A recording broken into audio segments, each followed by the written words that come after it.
Good day, everyone. I've been absent for a while. I apologize. I am doing much better from my chest infection.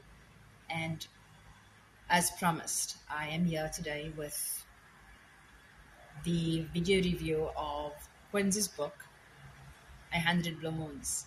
Today I will be reading the foreword done by myself, the editor's note done by Dr. Liana Petrinik of the Arab Quarterly, as well as the infamous central theme of 100 Blue Moons, the foreword. Quinns, a man of several talents, is a gift to the world of both music and literature.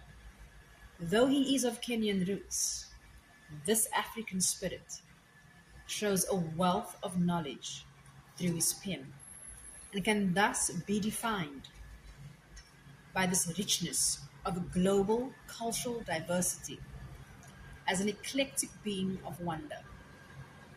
I met this diverse individual through the online world of poetry, and he became part of the Writing Eden team. Initially, as our chief editor at a very crucial point in the progress of We. He has since become our chief editor at our newly launched magazine, The Call. I do not know how he does it, but Quinns has a life rich in achievement as a songwriter, musician, author, editor, loving husband, and father to his wife and children, respectively. What I didn't add, he's a producer too. He's produced two of my songs, totally cool, and more in the pipeline. Well, back to Quinns. Um, as these past few years have progressed, I have become more acquainted with our editor, and now also respected friend. His cottage music brings much popularity with his ever-growing fans. And as much as I dig his music, it is Quinns' poetry that really got my attention. I don't believe that he realizes just how prolific a writer he is, as his talented is not limited to theme or style.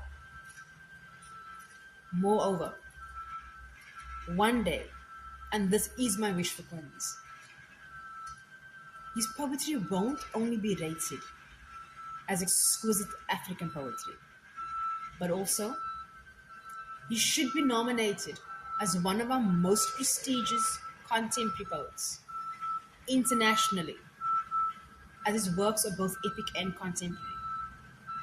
That being said, his range of verbiage is most certainly above the norm, as he showcases his love of language through his archaic English diction, African dialects, and his ability to tap into cultural linguistic words and phrases with precision to meaning and detail. This is evident in 100 Blue Moons, as Quinns laments about societal ills, his own anguished heart, especially pertaining to his beloved mother, his expressions of love for his family, and the satirically and rather humorous narratives, as he poetically tells stories in a rather notably African style of writing. These works read as tales of oration,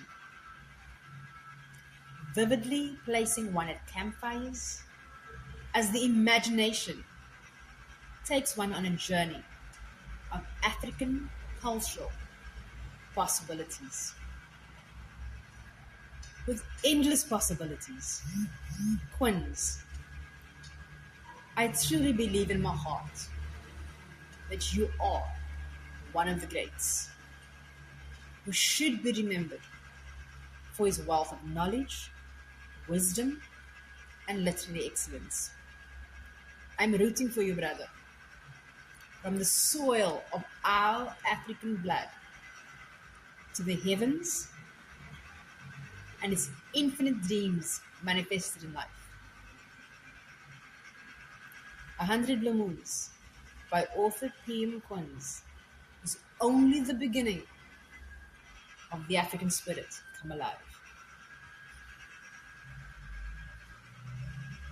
Noora Salaam, publisher and friend. The editor's note by Dr. Liana Petrinek. Roland Barthes maintains that when writers write, they draw upon the immense dictionary of language and culture which is already written. Difference is not a result of uniqueness, but of textuality. Each text referring differently to what is already written. That statement does not hold true for such rebels of the world like James Joyce and Peter Miner, aka P.M. Quinns or Quinns, as he prefers to call himself. Like Joyce, Quinns employs a playful and inventive argot with multicultural, historical, and mythological interventions that illustrate the sociology of language and the seamless conflation of words, culture, and history. Quinns accurately sidesteps the conception of a singular narrative. As you will see in the glossary that Quinns has provided at the back of A Hundred Blue Moons, he's a keen aficionado of not only African mythology, but also dark folk Nordic mythology, both of which he has employed in this book to convey his dream work verse. Quinns also utilizes colloquial African syntax and adeptly procures words from Old English of the 13th to 17th centuries, which he uses as a method of modality to convey his touching, amusing, sometimes hilarious, and intriguing poetry. What I particularly liked about Quinns' poetry was the rhythm of his rhymes, even if he had to invent a word, like Joyce invented words. And lines like anthropomorphs, anthromo- anthropomorphic, and Shrezerade of 1001 Nightingness to convey the heroic and the quotidian and parody the incongruous and sacrosanct. As you experience Quinns' poetry, you will see how this creative and inventiveness is employed to not only keep the beat of his lines, but also make you dance to his poetry. I so enjoyed reading Quinns' Hundred Blue Moons that we also included a chapter at the end of his poetry spotlighting Quinns in the world of reggae music. As you will see, Quinns is beloved in this world, and now his fifth book, but first publication by Writing Eden, A Hundred Blue Moons, has ushered him into a world of literary prowess. Dr. Liana Petrinek, editor, Honolulu, Hawaii, January 2026. Silent Grief. 100 Blue Moons. A poison leaks from the graves behind the house. Murmurings from beyond. Ancient venom. The stock contagion of 100 blue moons. And edicts of the gods. The scourge of our brood.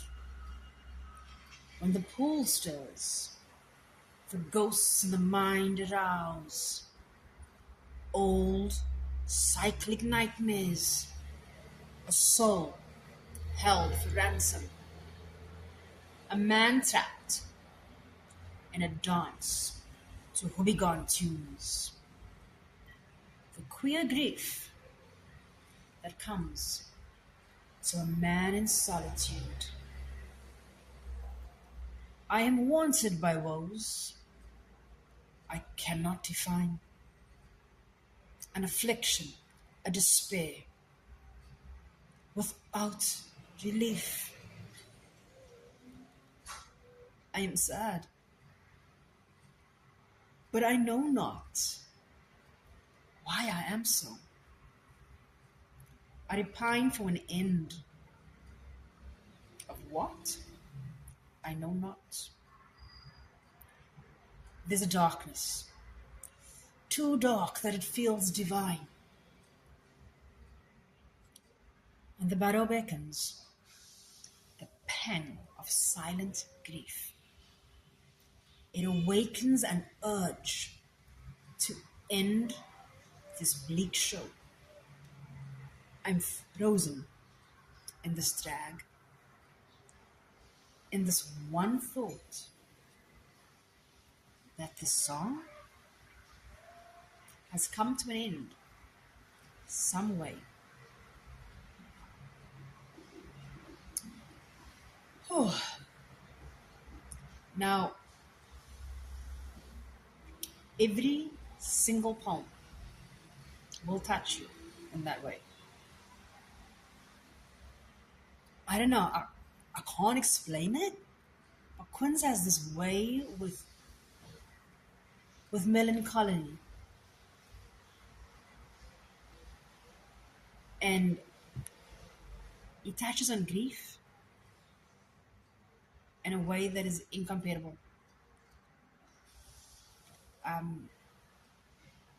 It's like how you can see a seat within his pores, within his mind's eye, within his heart, and it just erupts from within him.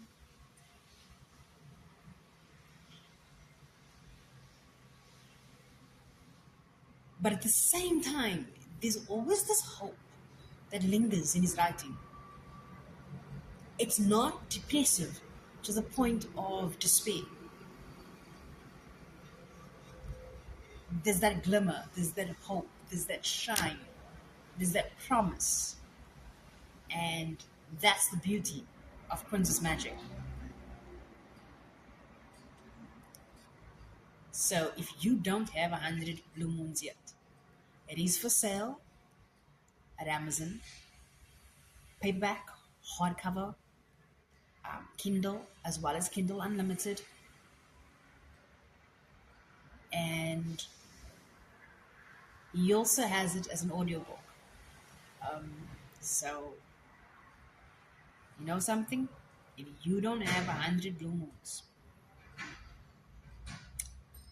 you better get it. And I thank you for listening. And we will be back with another book review. I hope you enjoyed it. Thanks for staying. Have a good day.